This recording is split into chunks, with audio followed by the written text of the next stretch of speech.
Dear participants, the fourth session is going to be about teacher support importance and organization. The session is chaired by Maria Pinto from University of Porto.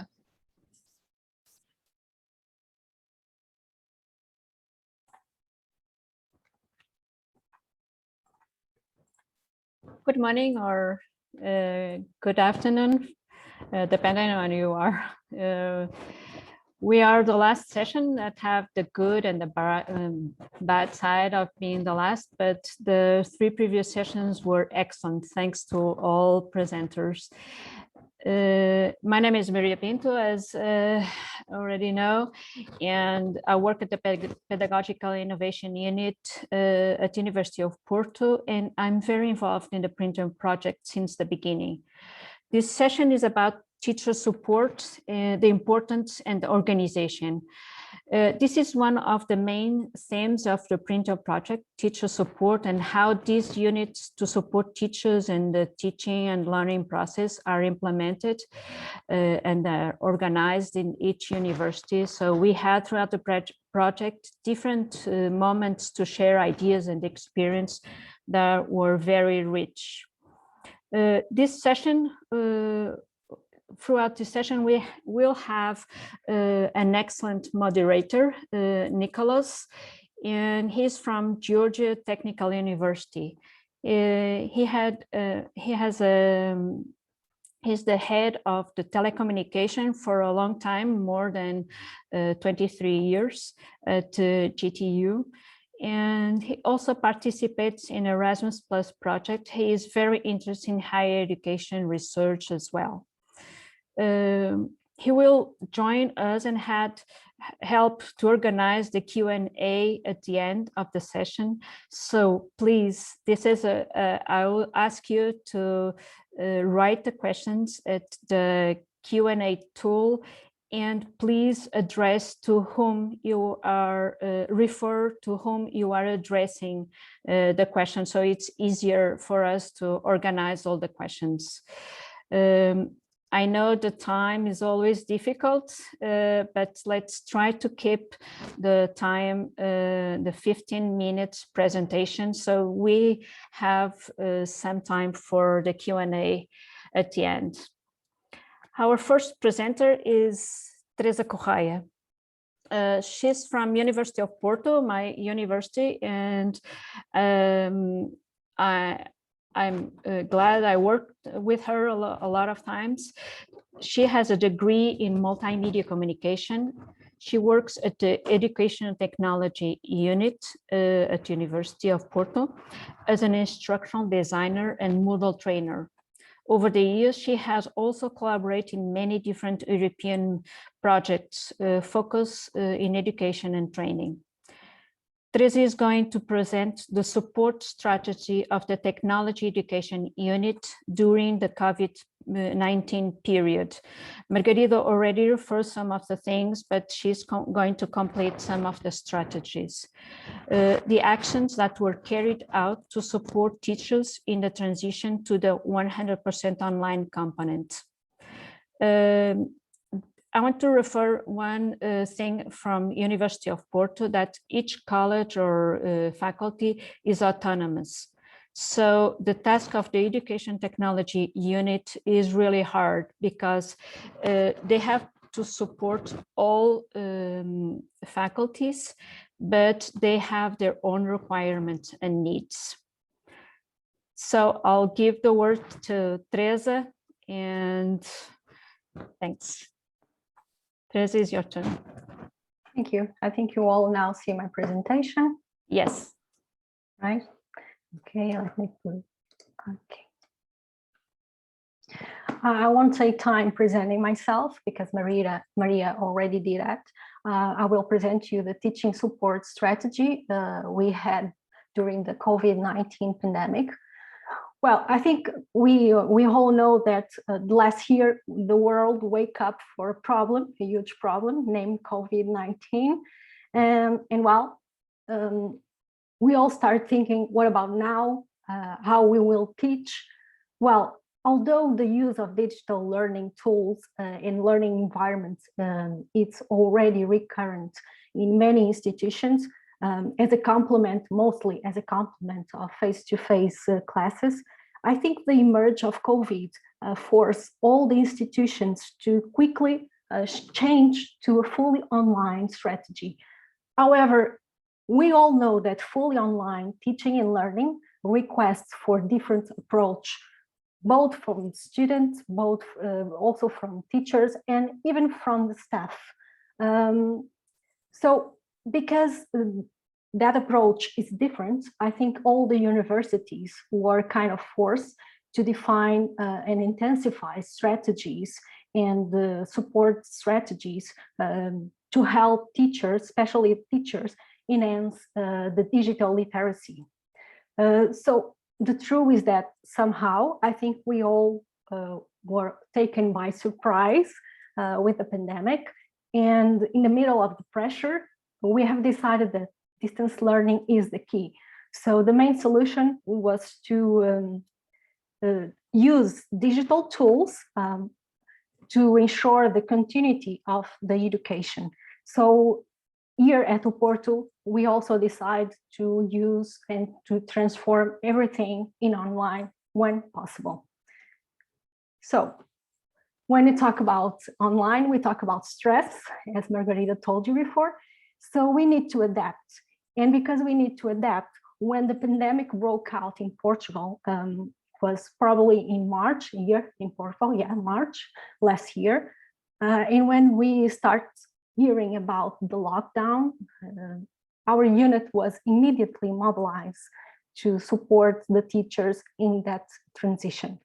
Our main concern was basically to help those who never have used an online environment. And we have, U.PORTO is a very traditional university, so we have a lot of teachers that don't really use technology in the teaching process. So it was kind of challenging for us. And we also had another concern to ensure that the remote work and the assistance wouldn't become a barrier in the communication and in the support of teachers.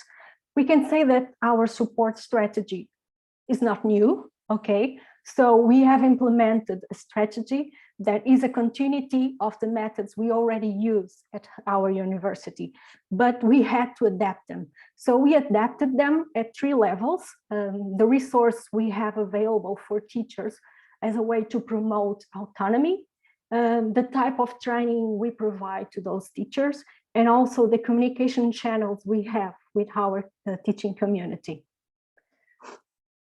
So before the lockdown, we already were planning what we're going to do next. So we knew that with the cancellation of face-to-face classes here in Portugal, we knew from our experience that a lot of teachers would have difficulties in the transition to an online model. So the first thing we made was a PDF, kind of a guide, systematizing all the main tools that we have at the university available for the teachers to use for free and how to assess them.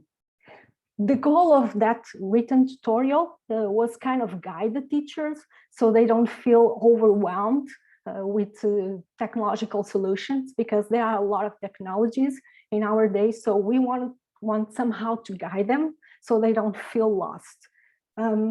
Also concerning the resources, we boost our production of video tutorials. We usually produce video tutorials, but during the COVID-19, especially in the beginning, the first 2 months, we boost our production of video tutorials, explaining to our teachers how to use the tools that we have available, how to do some specific tasks using those tools like Moodle, Panopto. We have Zoom also and Turnitin.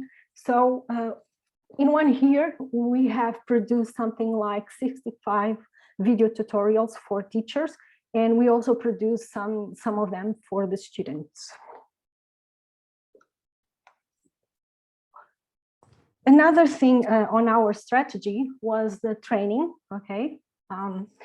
We always had a training catalog for our teachers, but that training is face-to-face and is basically a practical session. So when the pandemic exploded, we thought, how can we keep remotely continue to promote the training?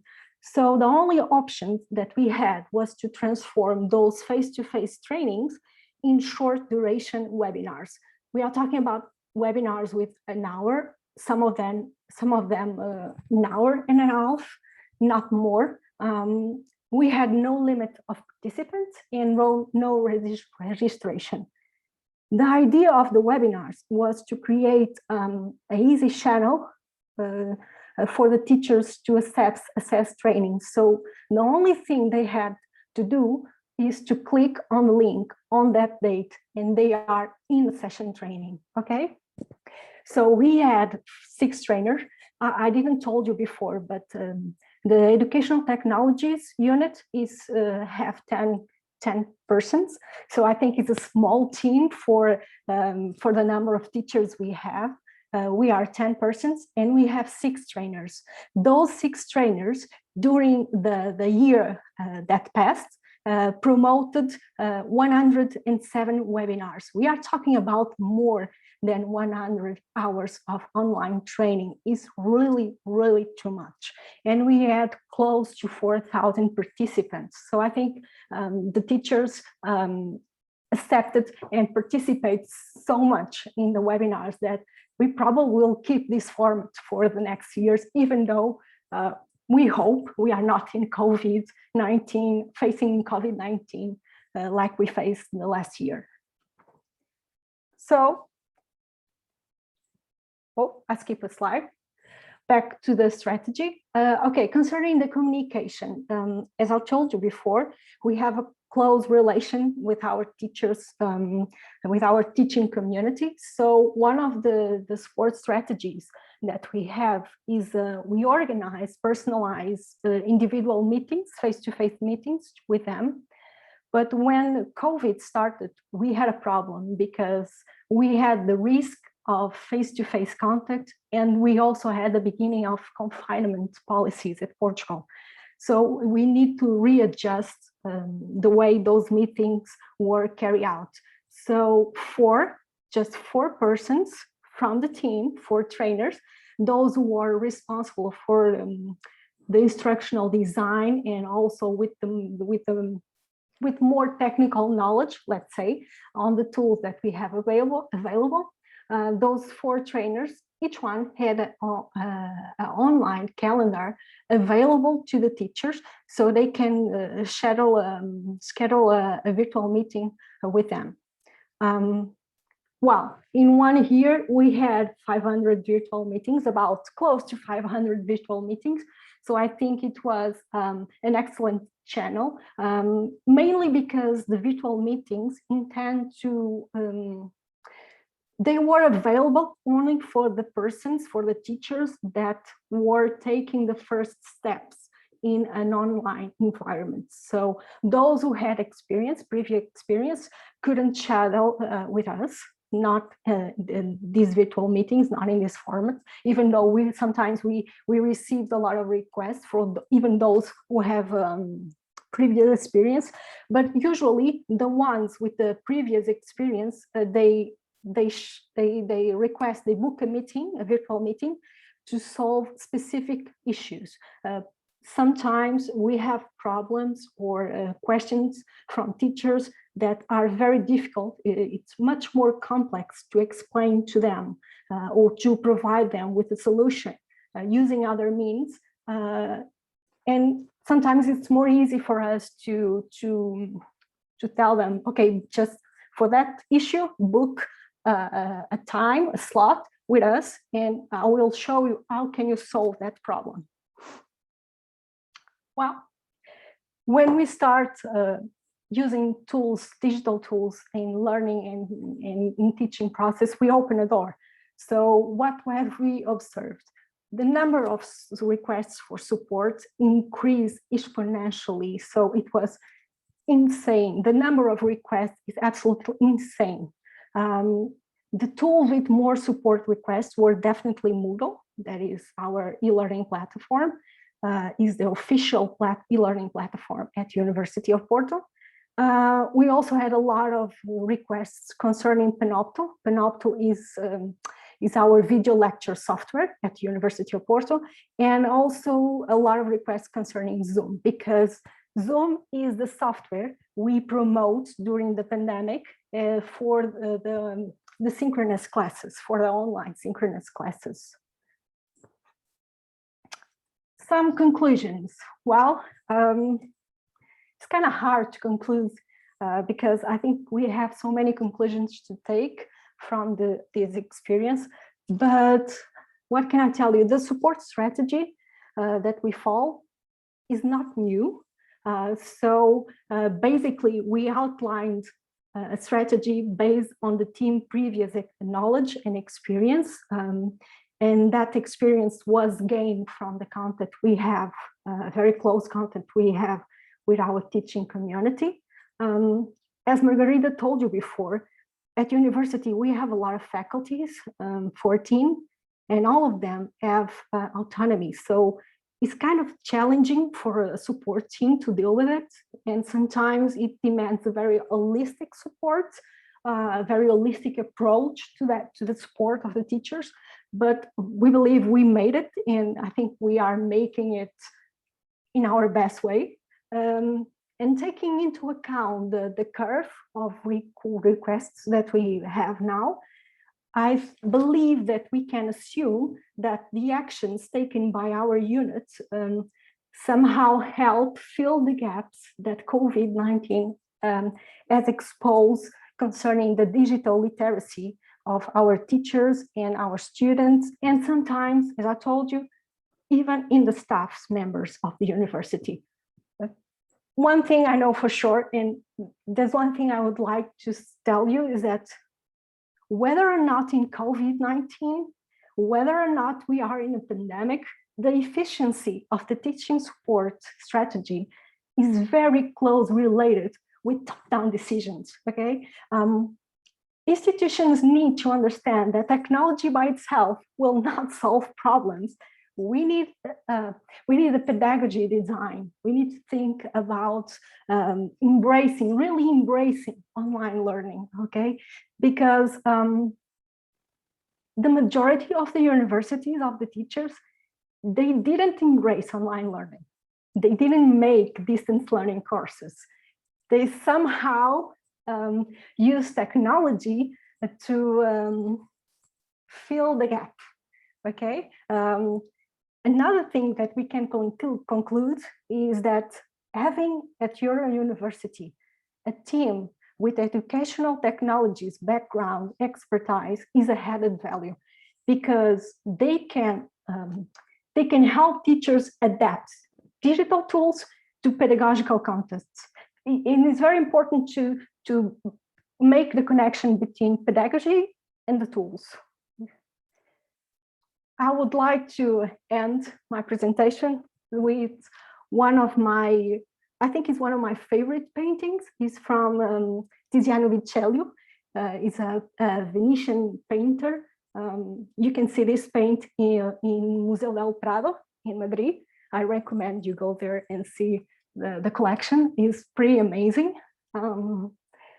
Why I choose this paint? Because, as I told you, I think COVID-19 challenges all of us at all levels, institution, teachers, students, staff, and somehow institutions, the majority of the institutions, they had to improvise.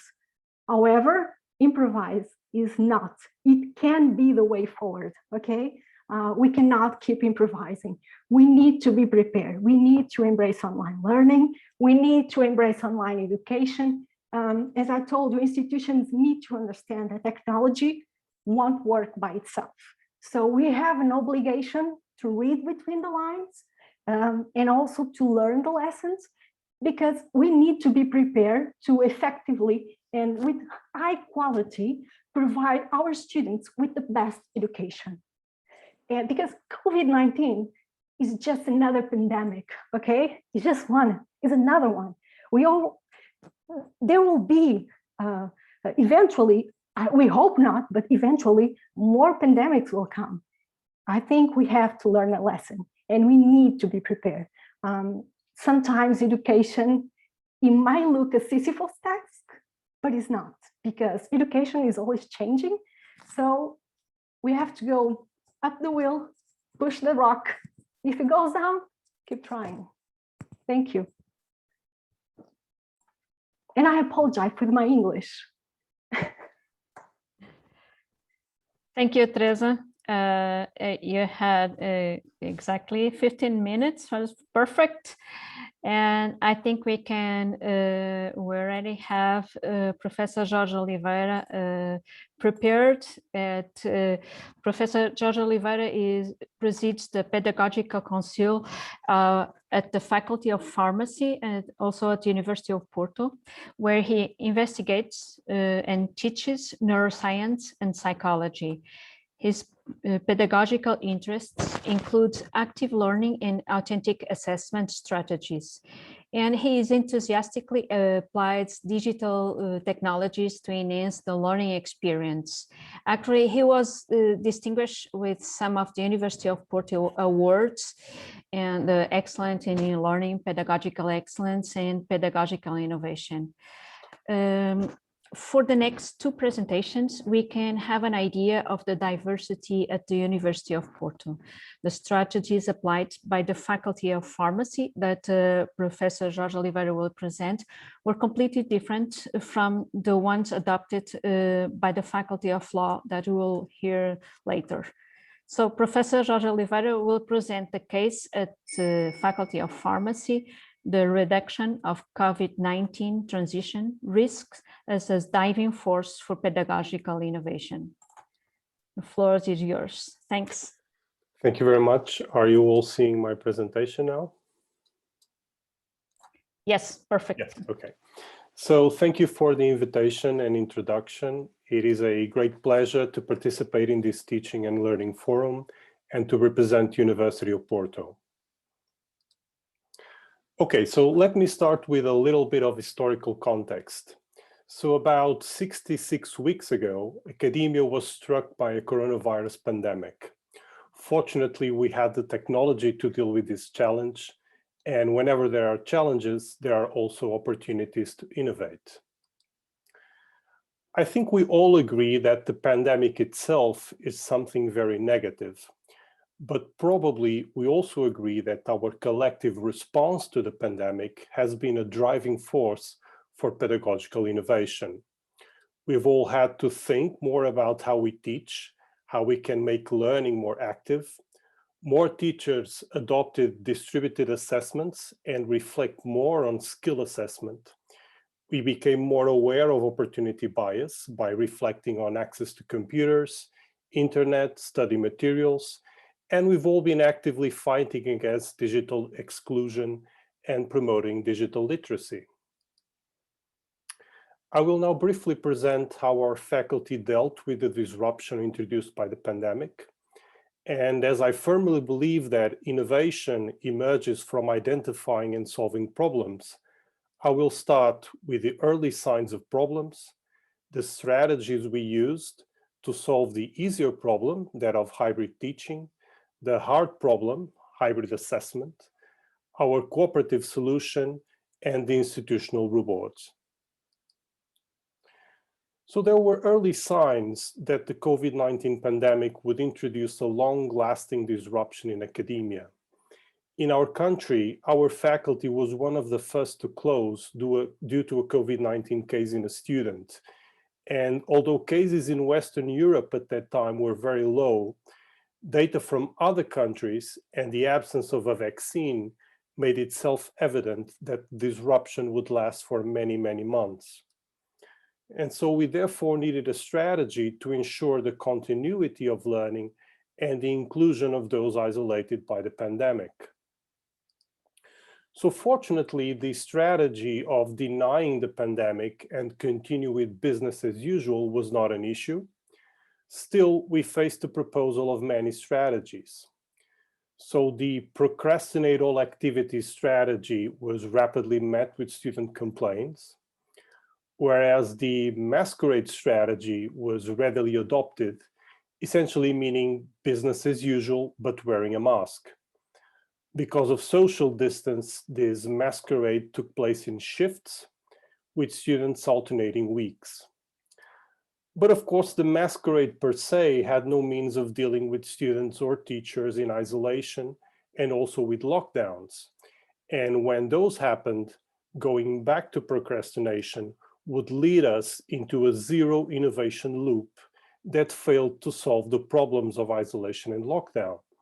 So we needed to innovate, meaning to find solutions to address the isolation and lockdown problems.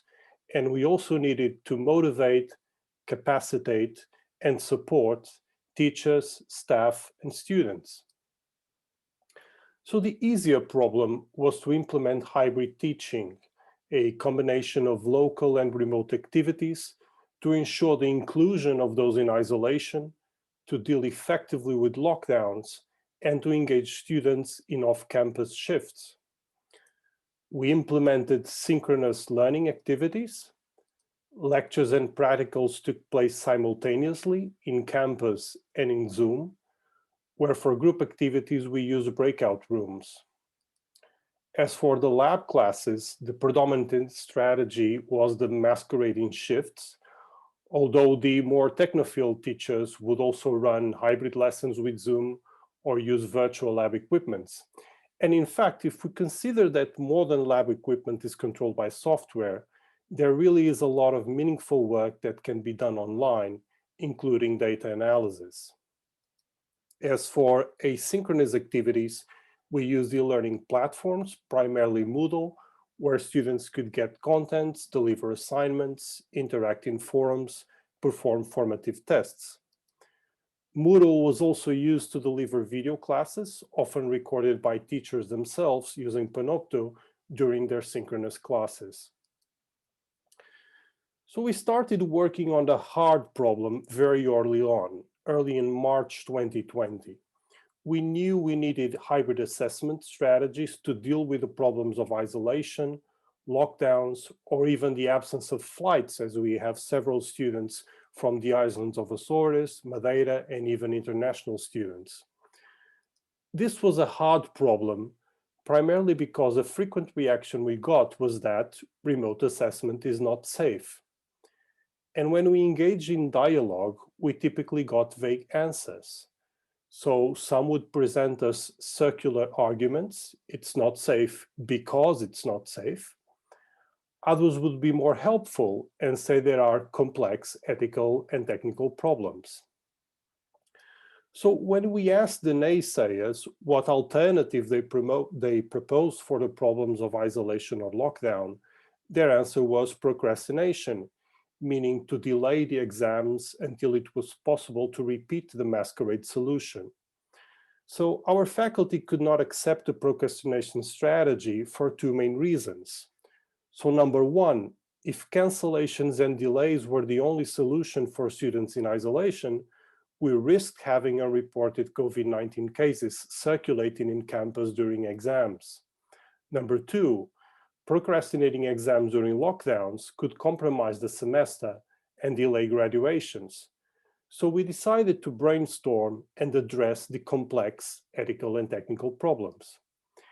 And there were mainly three types of problems: equity, more fraud, and we should always remind ourselves that local exams are also vulnerable to fraud, and privacy problems. And the combination of these two, meaning exam security problems. So we solved the equity problem by designing an equal strategy for local and remote exams. In both cases, we used Moodle tests together with the Safe Exam browser, and they took place at the same time, so they were synchronous. As to solve the fraud problem, bringing it to arguably lower risk under remote versus local conditions, we use audiovisual proctoring by combining Zoom with strategic positioning of cell phone cameras. And to address the hacking problem, we control the software that was running in students' computers. Of course, naturally, this audiovisual proctoring together with software control raises privacy issues. So our solution to these privacy issues was to make it clear that remote exams were not mandatory. They were an informed individual's choice depending on this informed consent. And we had a very positive response from students in our faculty. Over 90% of the students chose remote exams during lockdowns, and the other 10% were mostly first-year students who were not confident with using the technology unsupervised. So those 10% came to campus with plenty of space, given that most were taking the exams remotely. So with this strategy, our faculty saved thousands of mobilities, and most importantly, this was in a period in early 2021 when our country was unfortunately the worst country in the world in terms of the pandemic. Also, very importantly, we avoided the consequences of procrastination.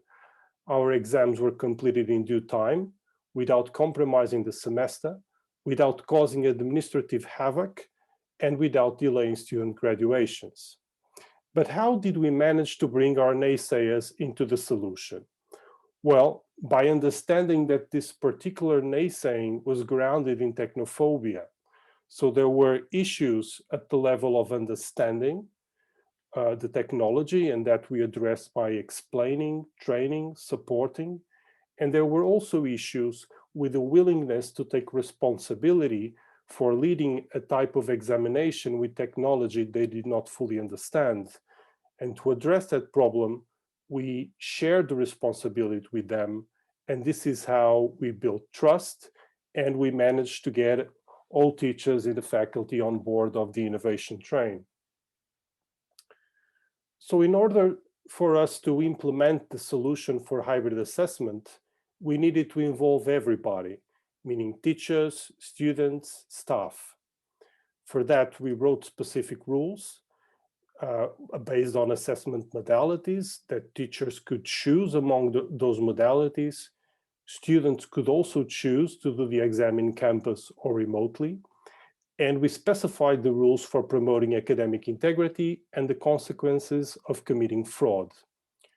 We also wrote specific instructions for students and teachers. Students had to read the integrity statements where they could agree with the remote assessment conditions. Instructions explain how to perform authentication for the examination platform, how to access and use Moodle with SafeExam browser, how invigilators would perform remote proctoring via Zoom, how to prevent remote hacking, how to deal with incidents during exams, and how to report fraud. Most importantly, in addition to the support from the university, we had an in-house training and support network. We organized regular Zoom sessions for faculty members to ensure suitable training. And a crucial element of this support network were Get Pros. So people that were generous with their personal time, empathic towards the difficulties others experience, and technophilic with a knowledge and experience that enables them to troubleshoot unexpected problems. In fact, no matter how good a technology is, innovation means there may be unexpected problems. And it is very useful to have Get Pros around to solve them. And if you don't have an effective support network, technophobia will prevail and institutions become trapped in procrastination and zero innovation loops. So solving the hard problem of hybrid assessment was complex, but the process itself delivered several rewards. Our faculty gained strategic thinking. We are now better able to distinguish routes from chains and prepare the future. We are more inclusive by practicing the policy of no student left behind, more proactive and therefore less harmed by procrastination. And although we are now past 100 years of existence, our faculty gained extended horizons. We can apply the new knowledge and faculty capacitation to virtual mobility, internationalization, continuous education, students with special needs, or in dual systems, combining, for instance, an academic degree with a high-performance career as an athlete, a dancer, or perhaps a musician. And so to finish our story, this was 66 weeks ago. And a few weeks later, we had assembled an educational technology shield to deflect the coronavirus. And I would like to finish with a special acknowledgement to the Educational Technology Core of the University of Porto, in particular to Margarida Amaral, Hugo Ribeiro, Teresa Correia, and all the amazing team. They have been doing an excellent work for several years now, and the entire University of Porto has benefited from that work. So thank you for your attention, and I'm happy to take questions and participate in discussion. Thank you very much. You're perfect with your time again, so that's good. And the presentation was excellent. We already have Professor Mariana Costa with us, so we'll present her shortly, so I can pass the mic. Professor Mariana Costa is assistant professor at the Faculty of Law at University of Porto again, and she is also a teacher at the Faculty of Economics in Porto's Business School. She teaches in a lot of space. She has her hands full. She's a member of the executive board of the Faculty of Law, and that's why she's here today, to share the experience on how it was done, the rapid shift to implement the virtual teaching and assessment when the pandemic situation arrived, namely with the rapid implementation of the use of the Moodle platform for all teachers at the faculty. So thank you, and yes, the stage is yours. Thank you very much. So good afternoon. First, I'd like to say it is a pleasure and a true honor to participate in the PRINTeL'S first annual Teaching and Learning Forum. I would like to congratulate the organization for this initiative, and I would also like to thank Dr. Maria Pinto, who is the moderator of the session, for the kind invitation to be here today, sharing some thoughts. I would also like to greet all the speakers, the chairs, the moderators of this webinar, and especially extend my greetings to all the participants that are joining us today discussing these very important topics. As mentioned by Dr. Maria Pinto, my presentation will focus on the recent experience of the law faculty of the University of Porto concerning the adjustment of both the teaching and the assessment methods to the restrictions that were imposed to us by the pandemic related to classroom teaching. Well, as you probably already know, law professors are in general not usually known for their digital abilities or for their specific computer skills. And I would dare say that the Porto's Faculty of Law as a whole, obviously, is no exception to this.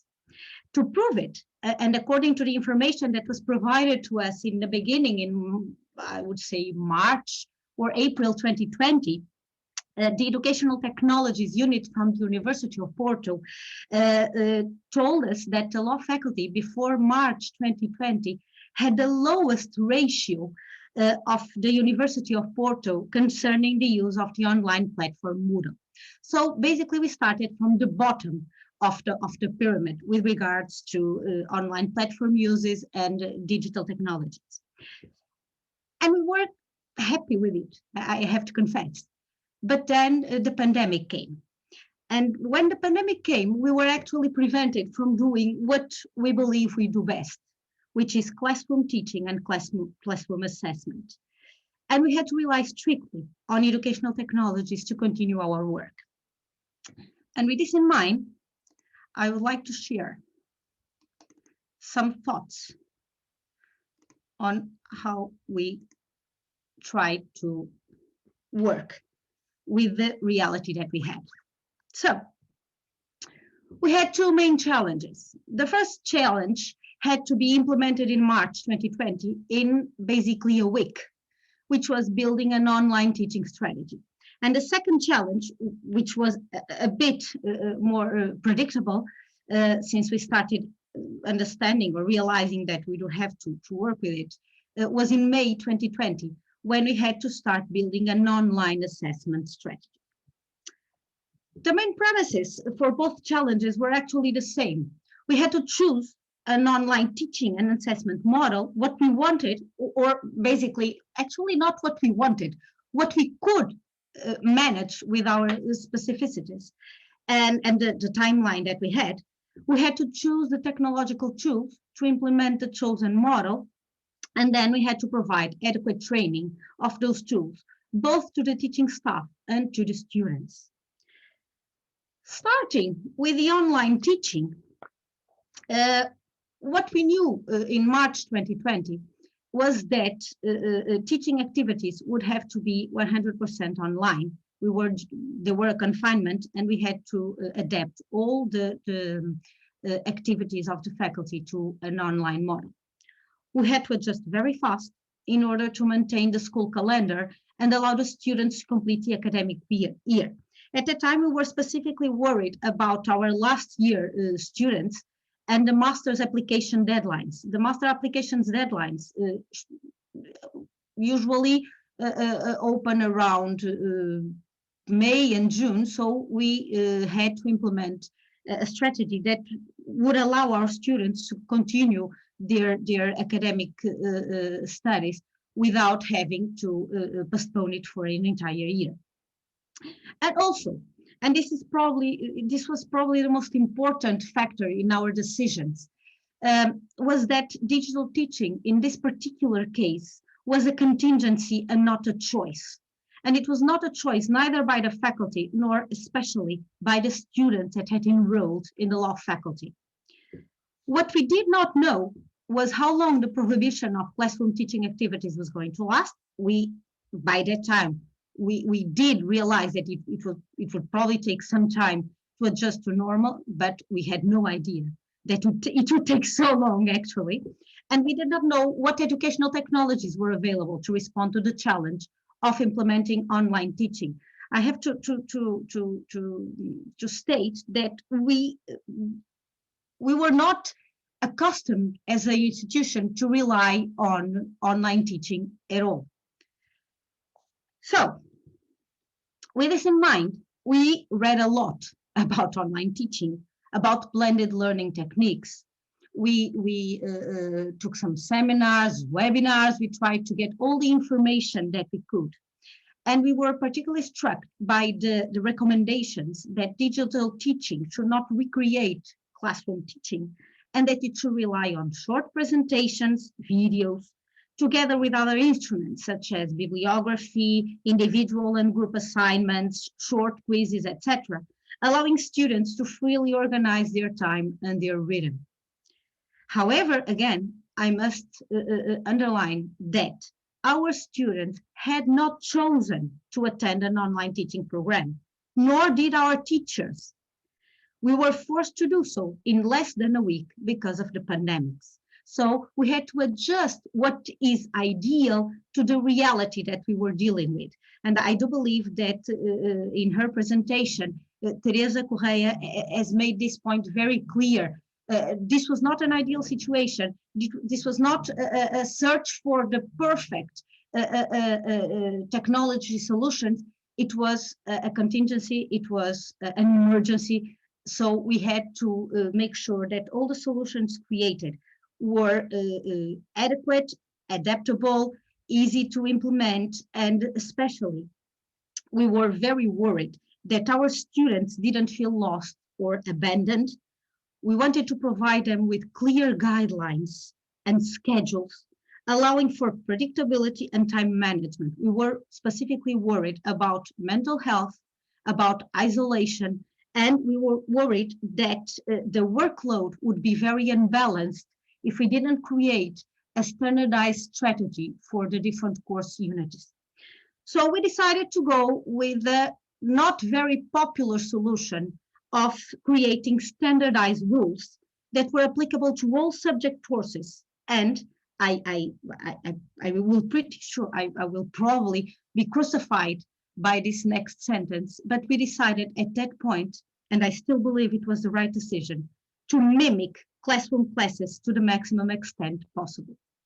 I would have to state here that it is easier to do so in the law faculty, because teaching is very Socratic and is very based on speech, argumentation, dialogue. So it is not difficult to create a parallel of this classroom teaching in an online adequate platform. After we decided this, and after we decided that classes were going to be taught using an online platform that allowed for real-time meetings between students and teachers, we decided that these meetings should respect as much as possible the duration of the class, the type of the class, either it would be a theoretical or practical class, and weekly predetermined timetables. Students knew when they woke up in the morning which classes they were having, how long they will last, which kind of breaks they would have. We feared that any other solution, as I told you, might result in an unbalanced workload, either by excess or by fault. From then, everything became very easy. The technological tool adequate for this purpose was chosen, Zoom Colibri, for its simplicity and its user-friendly nature, and providing adequate training related to the use of Zoom Colibri was actually not hard.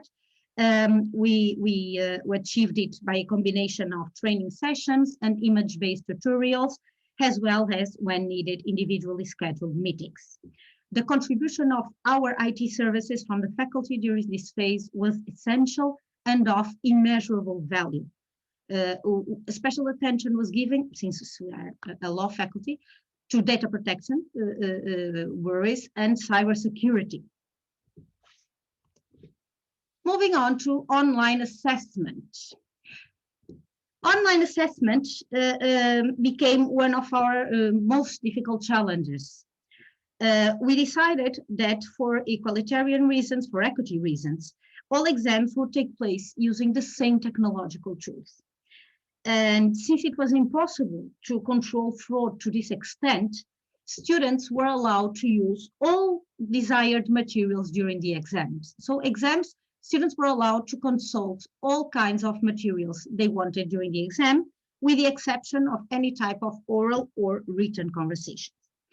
And teachers were encouraged to adapt the type of questions to this specific reality. In fact, I would have to say that this was not actually very different from what we usually do or from what students are accustomed to, because this is already the type of questions that we usually ask in our exams. So we present a real situation and students are supposed to discuss it, to analyze it, and to try to solve it as in a real life situation, as a judge or a lawyer would do.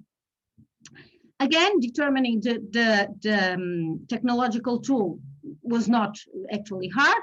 We used a combination of Moodle with Zoom Colibri. So students would solve their exams on Moodle, and they would have the cameras on, and there would be teachers at a Zoom reunion during the entire time of the exam. As for providing adequate training, this was a challenge. This was a big challenge for us. Even though Moodle is a user-friendly platform, it requires time to get familiarized with it. And we didn't have time. And we didn't have any body from the faculty that was accustomed to Moodle. So for this, we counted on Margarida Amaral and Hugo Ribeira, who were essential to the success of this process. We would never have done it without the help of the Educational Technologies unit from the University of Porto. They took upon all the procedures that they could implement in advance, and they created a custom-based training specifically for the teaching staff of the law faculty, with videos and through live sessions. I would have to say that since March 2020, I probably already created more than 10 or 15 exams in Moodle, and I still use the notes that I took from this live session. In a comparison with a very famous movie from the 90s, Philadelphia, and using a lawyer's strategy, they explained it to us as if we were 3 years old. So it was impossible actually not to learn and not to understand how to use Moodle. And we thank them very much for this. They explained it step by step. For the students' training, we created exam simulations in the week before the real exam started. And all students had the opportunity to participate in these simulations and get familiarized with the entire procedures. All these procedures, all related rules were detailed in written documents and completed with tutorials made available both by email and in the faculty website. Students who wish to do so could take their online exams in the faculty. So it was not mandatory to take exams at a distance. Those who didn't feel comfortable or didn't have the conditions at home to take the exams at home, they could go to the faculty and take the exams in the faculty. The most difficult part was probably to find a balance between not overburdening the students with the risk of any technical problems and preventing fraudulent declarations. We didn't want that students who faced an internet fail, or we had a student that was in the area of fires and the light went out during the exams because there was a cut of electricity because of the fires in the area. And we didn't want this risk burden to fall on the students, but we had to control somehow fraudulent declarations in order to avoid 2 and 3 possibilities of exam. We did this by establishing a set of rules that included, and I'm almost finishing, that included 2 direct phone numbers to our IT support techniques, an email address is specifically for technical support problems. And if this didn't work, then the students would have the possibility of replacing the written exam with an oral exam. Students don't like oral exams very much because they are forced to face the teacher directly. So this was a very, actually, this was a good solution that it worked. Concluding remarks, and I could not resist to leave you here with the toothed wheel that we find in Moodle, because it became a kind of a joke inside the law faculty that if you don't find a solution, just click on the wheel and Moodle will let you know everything is there. Just look for it there and you will find all the solutions. All exams took place without severe disruptions. The number of exam replacement for technical reasons was almost insignificant. Even though we need more rigorous studies, the general perception was that the average grades did not change significantly during the online assessment if compared with previous classroom exams. The biggest problem was to control the flux of information between students during the exams. As for online teaching and its merits, it increased attendance to classes. It's an adequate way to present the syllabus content. However, it leads to less participation and students usually say they have concentration difficulties. I have to say, I look forward to returning to our previous model. I look forward to in-class teaching. I love it, I miss it. I can't look at another black hole from Zoom anymore, but with regards to postgraduate levels, and especially with seminars and conference, it has a lot of potential. We moved from conferences with 10 students to conferences with 200, 300, and 400 participants. So I don't think we are going to go back from where we were. And I look forward to actually moving to what Dr. Teresa said, which is a more organized, a more structured strategy towards digital integration, not replacement from the law faculty. Thank you very much. Thank you, Professor Mariana. And I know we already have 2 questions, but we are going for our last presentation. And we'll probably finish the best way because we have a team of 2 Natalias. Only one is going to present, but it was presented by Natalia teams. They are both from Belarus State University. Natalia Mantsurova, I'm sorry, I can't pronounce it correctly, and Natalia Morozova. And they are going to present the BSU experience in using ICT in education process. Natalia Mantsurova, that is going to present today, is Dean at the Faculty of Advanced Training and Retaining at Belarus State University. Since 2018, she has been dealing with additional education programs. Natalia is the PRINTeL'S project coordinator at Belarus State University and develops training programs for BSU staff.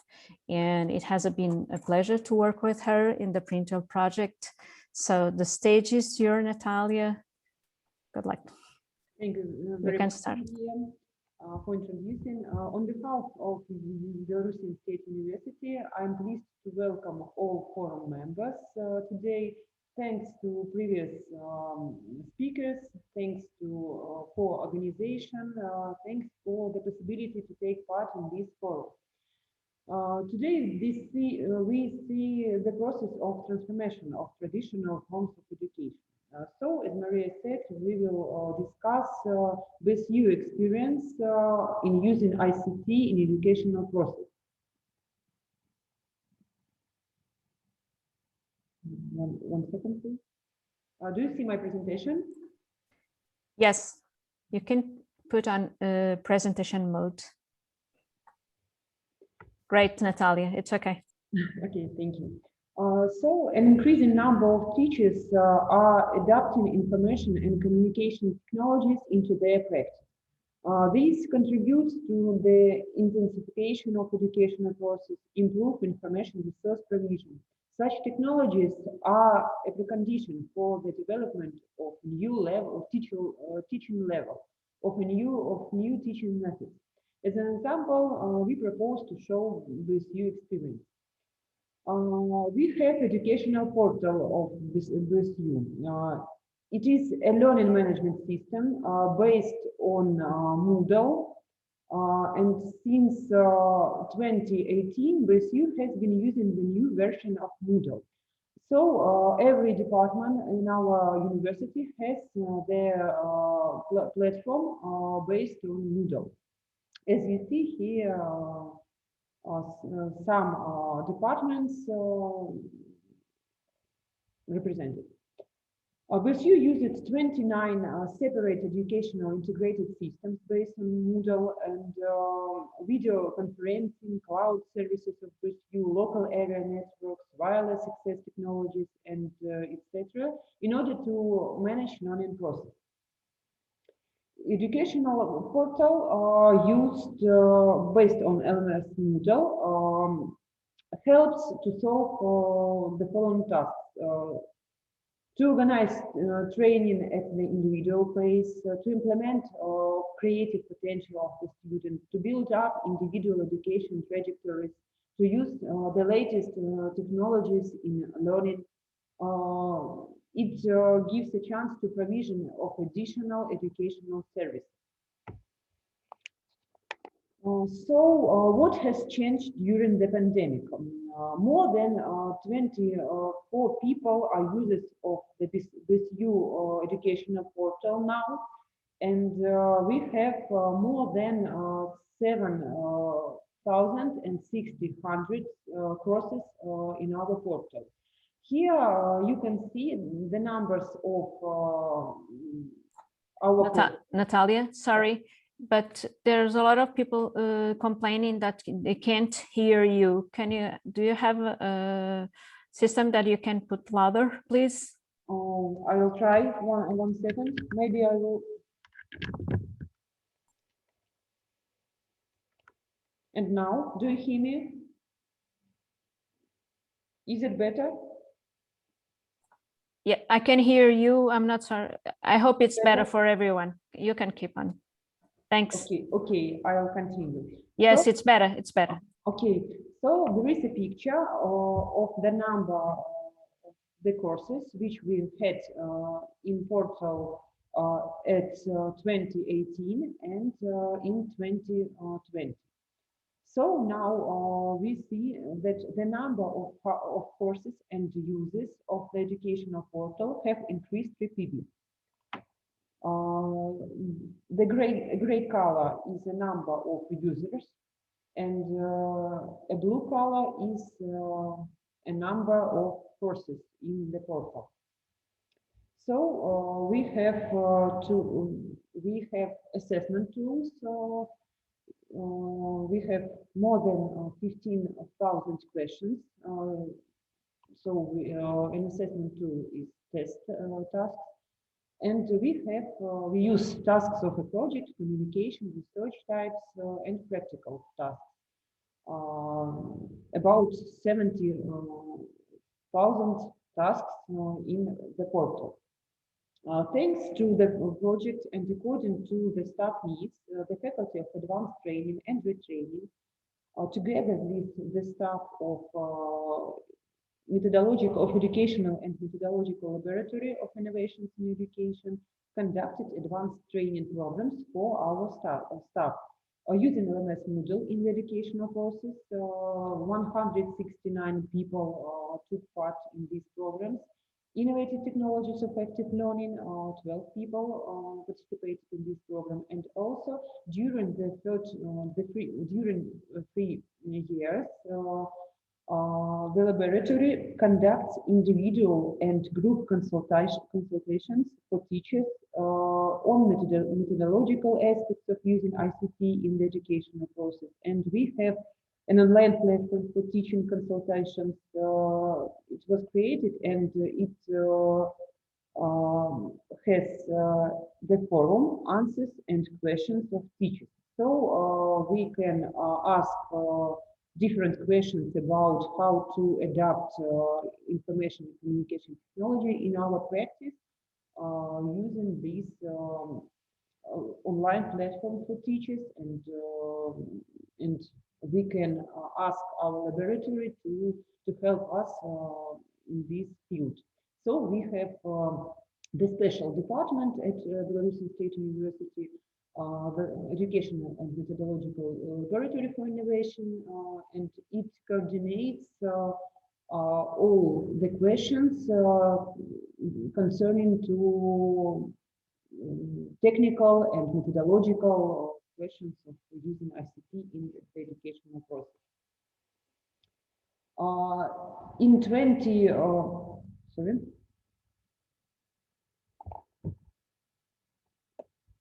2019, we have the SU conducted a survey of students from a number of faculties on the effectiveness of using ICT in the educational process. You can see the results of this survey in the picture. So the survey showed that the most useful for students were tasks of creative nature.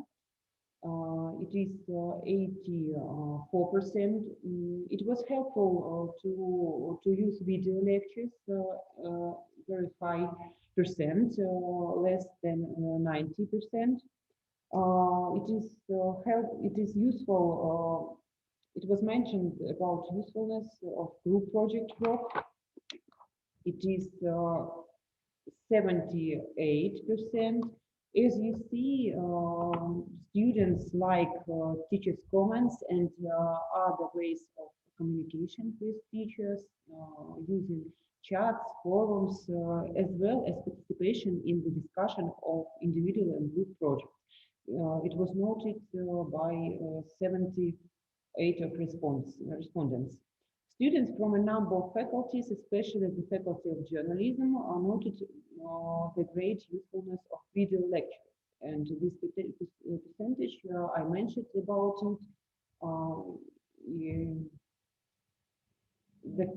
the students of the Faculty of Journalism, they liked more this form of working with students.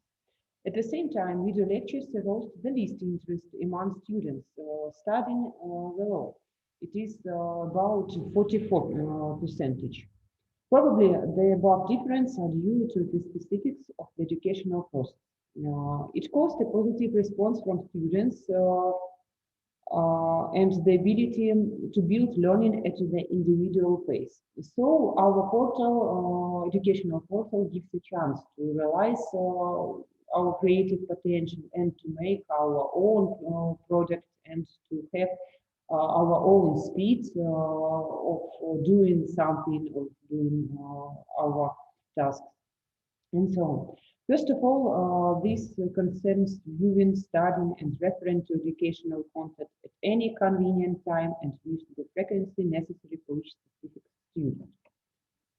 What principles of effective learning using the educational portal we have? They are productive learning orientation, personalized learning, transparency of the educational process, the active nature of the content of education, interactivity. We try to combine practical and theoretical materials. We try to have the connection between theory and practice. We tried to have a combination of team and individual work, and as I said, we try to personalize the learning process. So now the widespread use of ICT at Belarusian State University is considered, first of all, as a tool of the educational process through which the approaches and forms of presentation of educational content are changed, and the students' cognitive activity is directed in the right direction, and effective and mobile communication with the customers of the personnel is ensured. So it's like a humble experience of Belarusian State University, and thank you for your attention. I hope that I didn't miss anything, and I'm waiting for your questions. Thank you very much.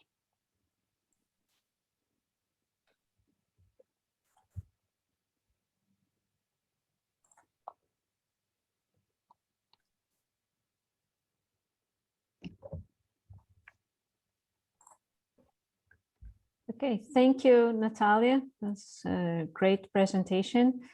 And I think we have already some questions. So as this is our last presentation from this session, and I have, we'll have Nikoloz. I think he will be on. Yes, and all the presenters, great. All the team, I think it's on. Yeah, Nikoloz disappear. We just have 3 questions by now, but I hope some of the presenters will have some more. The participants will have some more. Okay. Hello, Nikoloz. Do you want to take the floor and with the questions and answers?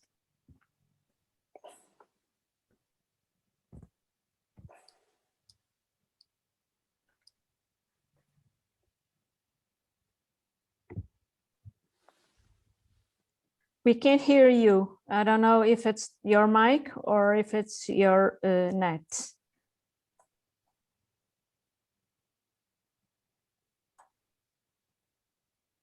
Okay, I can answer.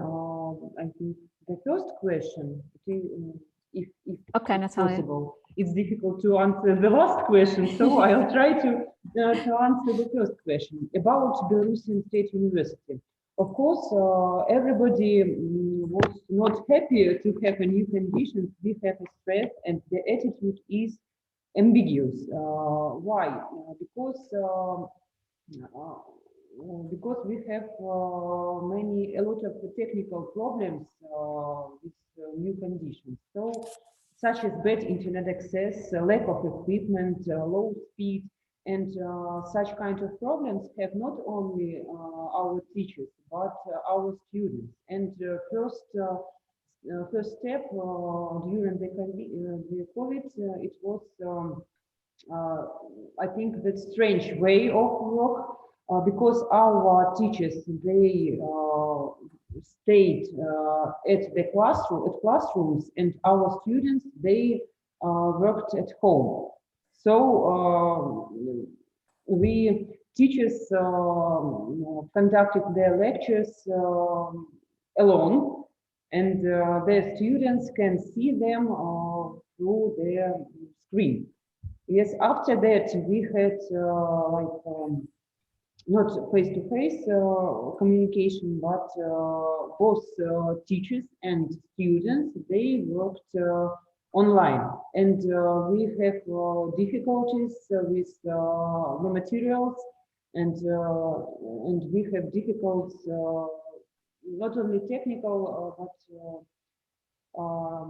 it maybe stimulated us to make different types of tasks, for example, tests and other content in order to make online courses. And as you know, online learning is it takes much time in order to prepare it well. So as I know, our teachers, they are not well prepared for our new conditions, and of course some of our some teachers, they had good courses and good contents of their disciplines in the portal and used our portal, but there are many people who didn't use portal, and we as I mentioned, we find out their needs in order to learn how to use innovative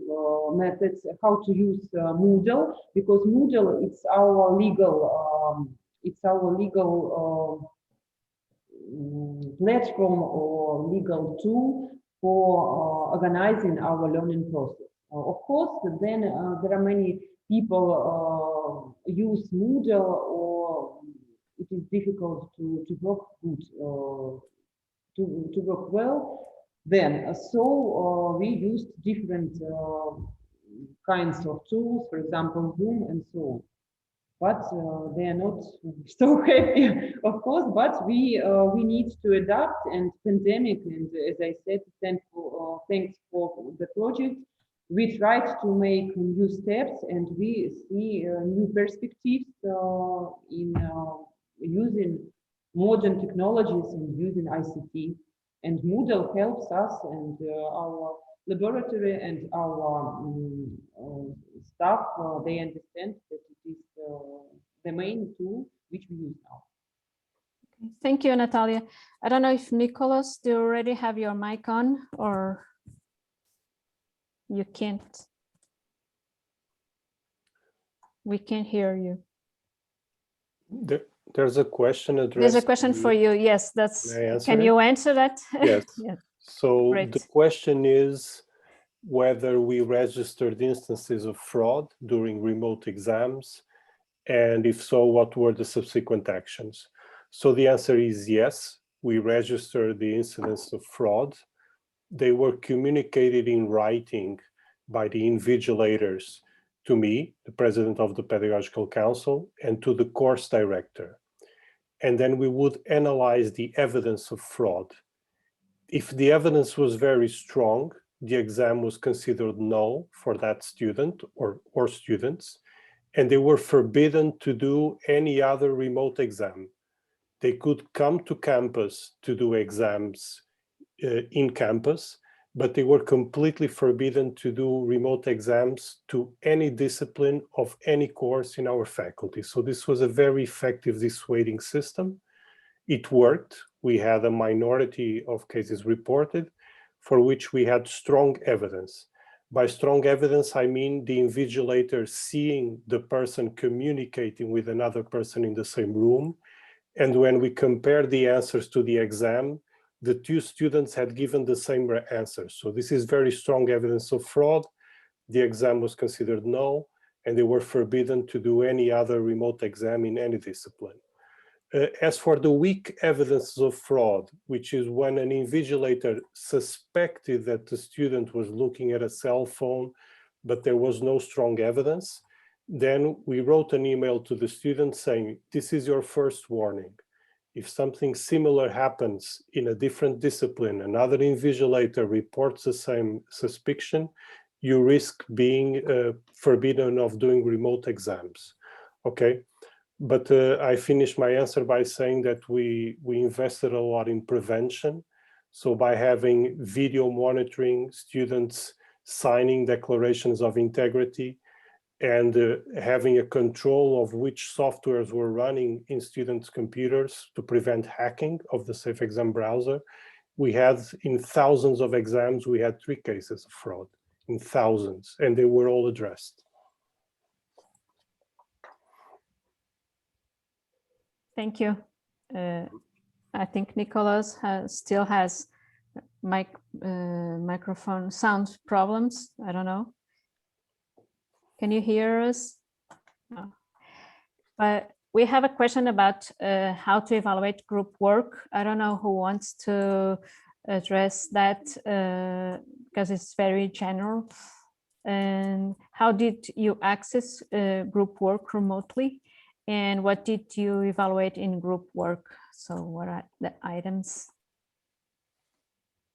Well, I'm not a teacher, but I can try to answer a little bit as a technician.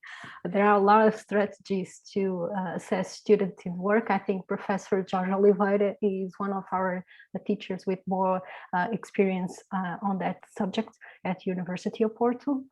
But definitely by using Moodle, and Moodle have a lot of tools integrated. So you have a lot of activities where you can assess students in group. Of course, one thing is to make them deliver a group assignment, for instance, and another thing is to assess.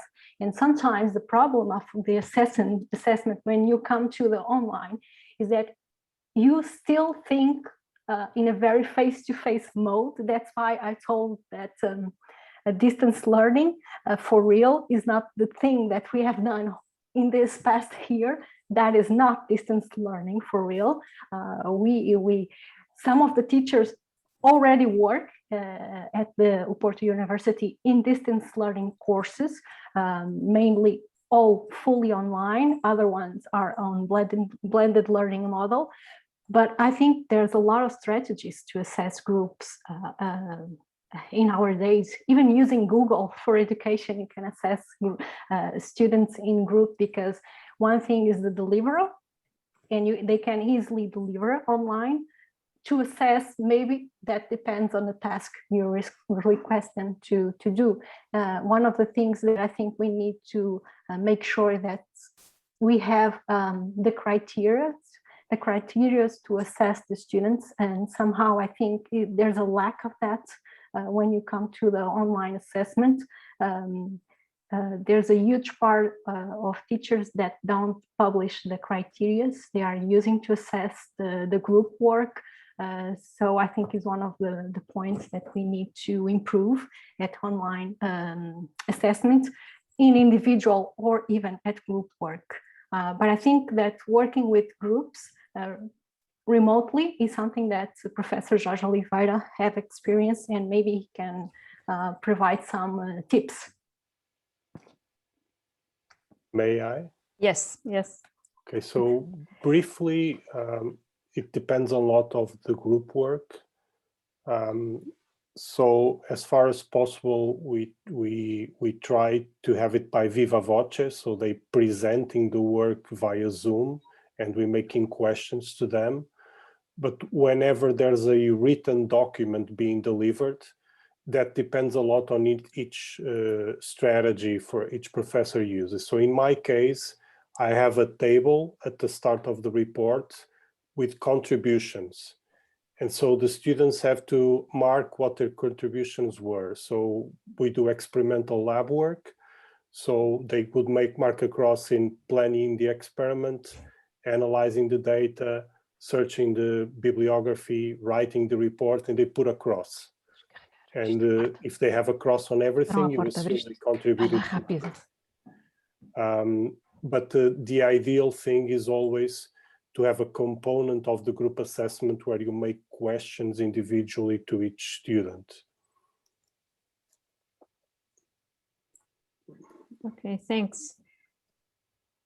there's a question for Professor Mariana Costa. I'm not sure if it's exactly for you, but if you want to say something.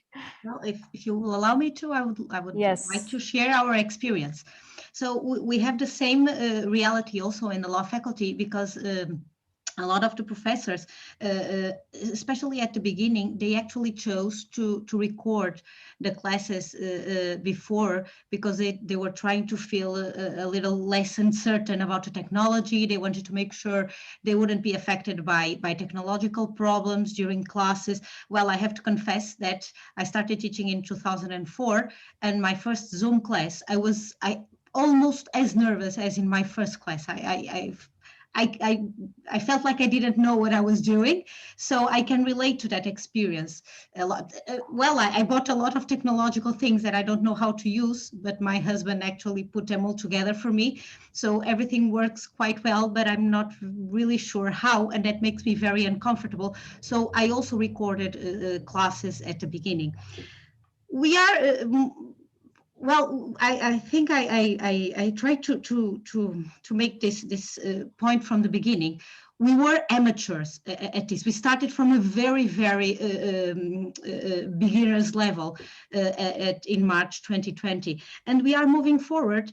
And we want to create a strategy that is actually consolidated and that will lead us to a more integrated technological and in-person teaching. And what we did was we created a YouTube channel. We didn't have a YouTube channel, and we created a YouTube channel of the law faculty of Porto, and we started with the necessary authorizations. Naturally, we are a law faculty, so consent was a very important thing for us, and we started making our videos available to students in general and later to professionals. And what we are seeing is that we have an increasing number of followers, of visualization, especially from webinars from very specific topics of law. And we are actually reaching an audience that we were not reaching before, especially in the Portuguese-speaking countries. In the last webinar that we are organizing, a series of webinars that we actually gave it an English name, which for law professionals was a revolution. We called it FDUP Legal Series, and we are working them 100% online, and we are making the videos available. They take 1 hour each, and they are on very modern and revolutionary legal topics. And in the last one, we realized that we had lots of listeners from Mozambique, in Africa. I have no idea how they got information and how it reached them, but we are increasingly having participants from Brazil, Africa, also Macau. And so we are reaching new audiences, and it has been a very enlightening experience, I have to say. So you might try to do the same thing. You might actually be serving the interests of a larger community than our students. That would be my suggestion. It worked quite well for us. Thanks. So it's like build a library of videos with a lot of information that will be available for everyone. Yes, that's a great idea. Okay, it's reuse what we have. We have a question from Professor Remião that he was involved in the beginning of this project. Thanks for participate. What are your opinion about the perception of students on the use of distance assessment even after the pandemic crisis? We had a lot of questions related of what is going to happen after this. What are the students and teachers going to use? Did you learn something about that? I don't know who wants to answer that, because it's a very broad question. Everyone can answer. Maybe a short comment. Now we are working with students at the classrooms, at the auditories, and I'm hearing that they're happy to meet each other. They're happy to communicate with the teachers face to face. And I think that after the pandemic, students will prefer to have maybe mixed forms or something like or blended learning, but not all not distant form.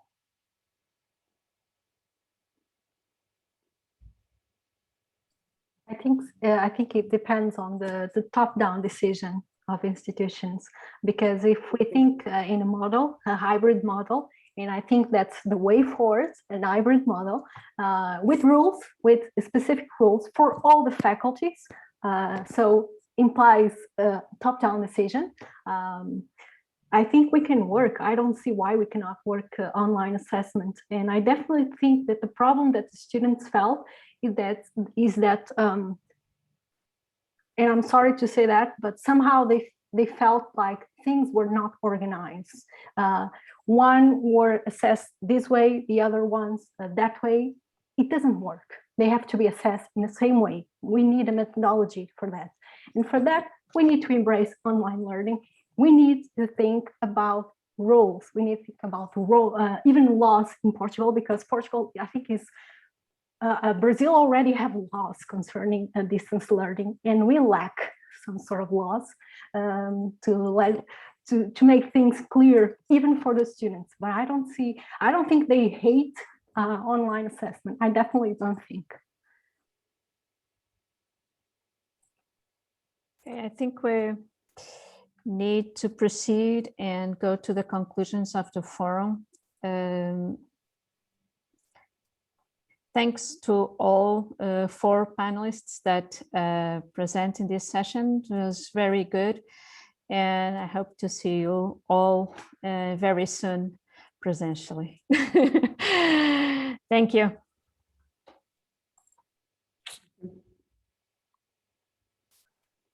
Well, I think this is our turn to finish. Is anyone presenting, or we are presenting ourselves the concluding remarks with Wing? We've been working very hard, and it's been a very nice experience trying to summarize this, and we've done it in a visual way, so we can have the main concepts, the main ideas, and the takeaways from this enlightening forum. First, I would like to thank you all, the panelists, for their contributions, and of course the organization to build this nice forum. I'll share what we've done with Wing. We've summarized each presentation with an infographic, and we use technology collaboratively and sharing our ideas. I suppose you can see that. And the first, it was Wim trying to picture or delineate the idea of our future digital scholar, that this is what we were talking about, what was going to be our future, based on, you know, some frameworks that they need to have behind in order to develop that, and in order to go digital. Being agile, engaging in action research, and keeping up with new trends, and leading the change. Sorry. Then we passed to Anna, who delineated the facts that we encounter in this pandemic situation and all the challenges, all the pedagogical challenges that we have, focusing on e-activities that we had to concentrate on students' outcomes to develop their competence and doing a student-centered approach. Wim, we pass on. Yeah, thank you. We moved on to the presentation of Peter, who was telling us about the shock digitalization that came across due to the corona pandemic. But a community of inquiry came to our rescue, and he explained what was meant by that community of inquiry. He touched upon Somebody has not changed. Is that okay? Yeah. I see it again. The community of inquiry consists of three main components, which were social presence, which were cognitive presence, and the teaching presence. And he explained in detail what each of these three different presences are and how they were interlinked, intertwined with each other. Next slide, please. And then we moved on to Boris, who was talking from his university and explaining what happened in the classroom due to the pandemic.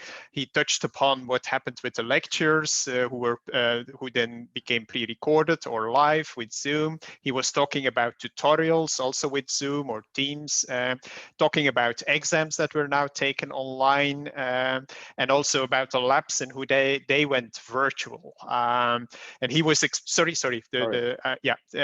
he explained that this was not something to replace the physical world, but that it may enhance what we do or what we are used to in our face-to-face context. Yes, please. Okay, and then Joan himself explained a lot of tools that you could use in an online world, and he divided them mainly in two categories: tools for interaction and tools for interactivity. And the message that I got is tools for interaction is tools to communicate between human beings, while tools for interactivity is more tools where students and maybe teachers are interacting with the learning materials itself. The next slide, yeah, that was Natalia's story, and also there she was explaining what happened at the Brest State Technical University. Due to the pandemic, they had to move online. They were using a lot of tools. The nice thing, and tools, thanks to the PRINTeL project, she could illustrate how that is used now in the new classrooms. But at the same time, also in an online environment, these tools could work. Nice thing about her presentation was that she gave us feedback from how these about how these tools were used. Some of them were positive, some of them were a bit less positive. For instance, the use of Moodle. Also interesting was to see how the students reacted on the tools.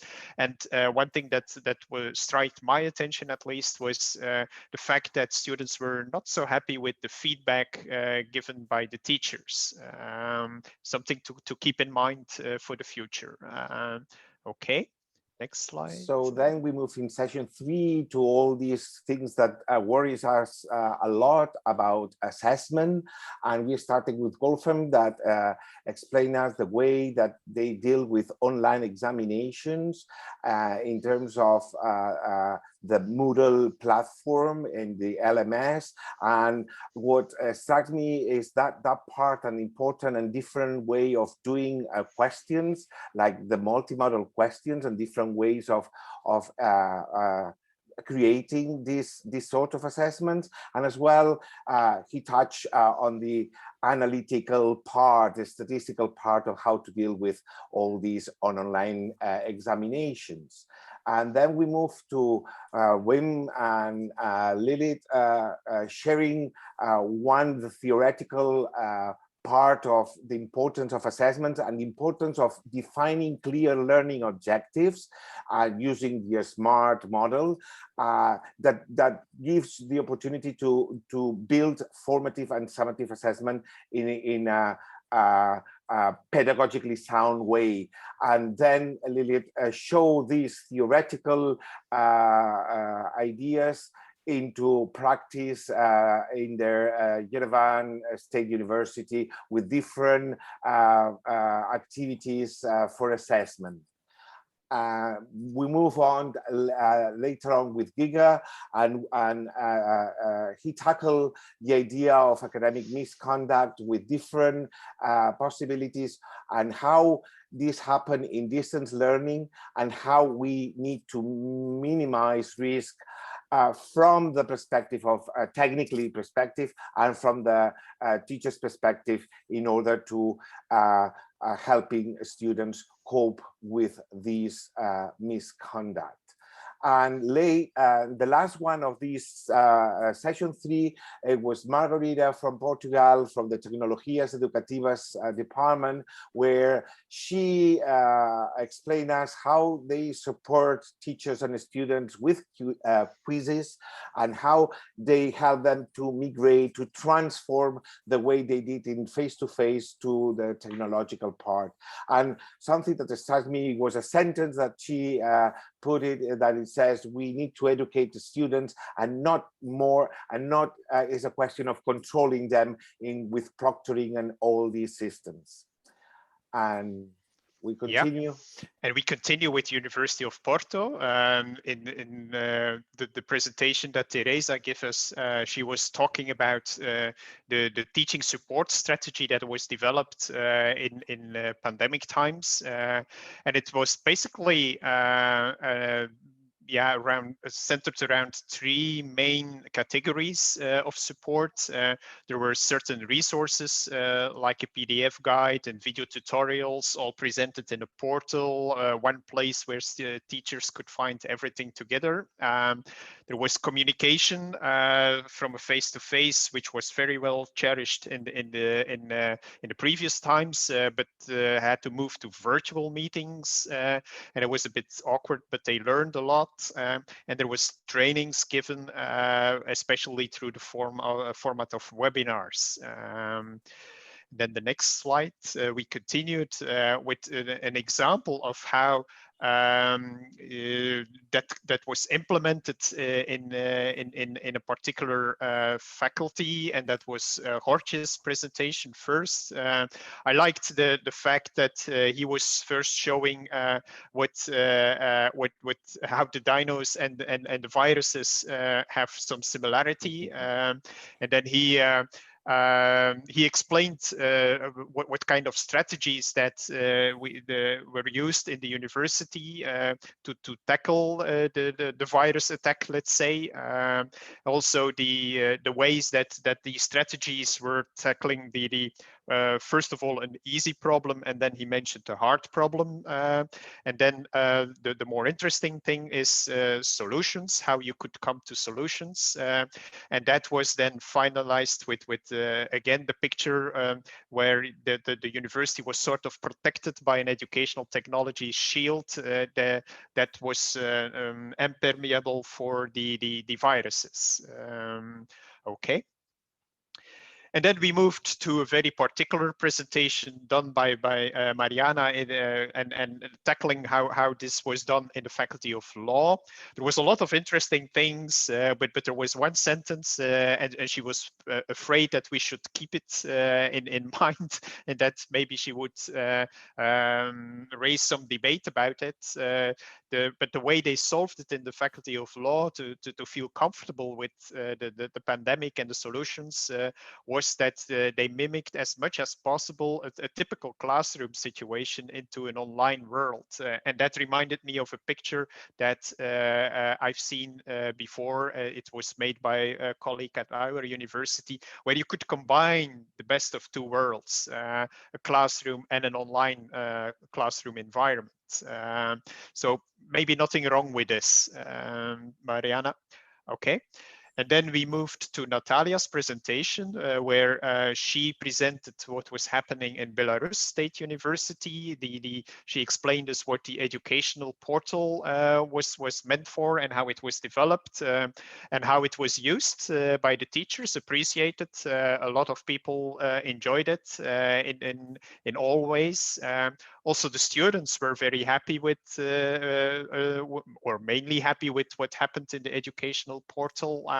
And that was not just because the portal was introduced there as a piece of technology. No, the main thing was that there were principles of pedagogical and didactical sound use of all these tools underlying, supporting the whole educational portal story.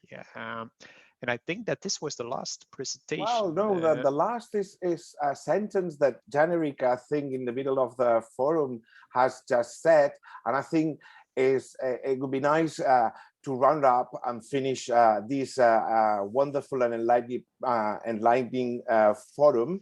And that would be technology is the answer, but what is the question? So we have plenty food for thought. Thank you very much. And I think that's the end of our forum. If Armen wants to say or goodbye to everybody, is your floor. Is Armen there? The coordinator and organizer. Okay. Dear participants, the full recording of the webinar and all the presentations shown during the present webinar will be available on the official website of the PRINTeL project. The corresponding information will be provided by PRINTeL project management staff. Thank you for your participation. Thank you. Thank you. Thank you very much. Thank you. Okay. It was Bye-bye great. all. Bye-bye. Thank you.